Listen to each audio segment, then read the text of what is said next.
Alright guys, this is day 8 of my self-improvement journey, and in this video I'm going to talk about NoSQL database management systems. So what is NoSQL? So in the previous video we learned what is SQL. Actually we learned about RDBMS, but I gave a brief introduction to SQL also. So before understanding NoSQL, let's just go through SQL also. SQL is basically a querying language. Querying language is basically it's a language for accessing data that is in huge databases, huge systems, huge data warehouses and data marts, you can say. So we have to get some important data, get some limited data, not the whole data but just limited data. That's why we use querying language. It's not like limited to this purpose only. We can do many things like modification of data, but it is very useful. Basically we can query is basically raising a request to change or get the data, or you can do a lot of stuff with it. So the original SQL databases are this. Now what are NoSQL databases? By the name it suggests, NoSQL databases are that management systems that do not use SQL architecture but are not SQL. That is the whole meaning. So I will give some examples of it, like MongoDB. Just add one.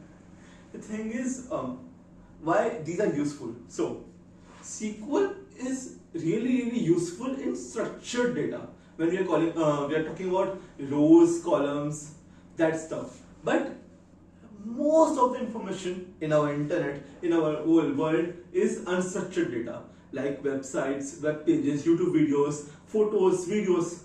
How do we read that data? How do we convert that data? How do we get some information out of that data? That is where NoSQL databases are useful. This is a theory of data science. The main practical is I'm actually doing right now, and it is really great. It's still not at the level that I thought I would be reaching, but it's going on. So let's now talk about a different topic, that is tools for data science. What tools do you require for data science in general? So you need a lot. First of all, you need a Jupyter Notebook. What is a Jupyter Notebook? You can code in your normal file, Python file, or any R file, or any SQL file. But why do we need a Jupyter Notebook? Jupyter is very simplified and very easy way of coding, I would say. Because what Jupyter does is separates our code in separate cells. So we don't want to execute the whole code. We just want that cell. We can execute that cell. That's it.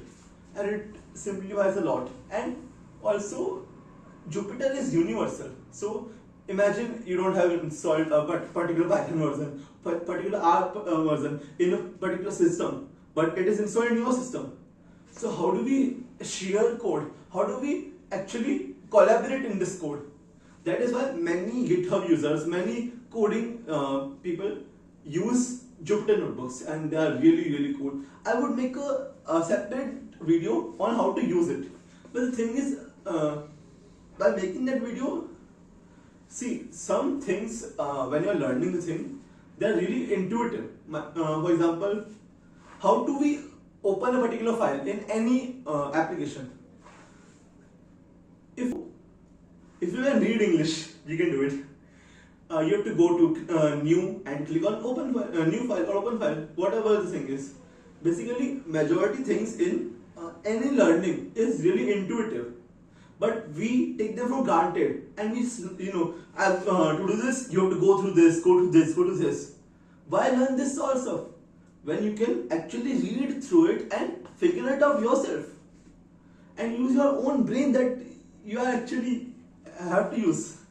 So yeah, that I want to talk about. Now I would end the video today only because for the next video I have to talk about different topics that is not related to this topic. So that's it. I'll see you in the next one. Thank you.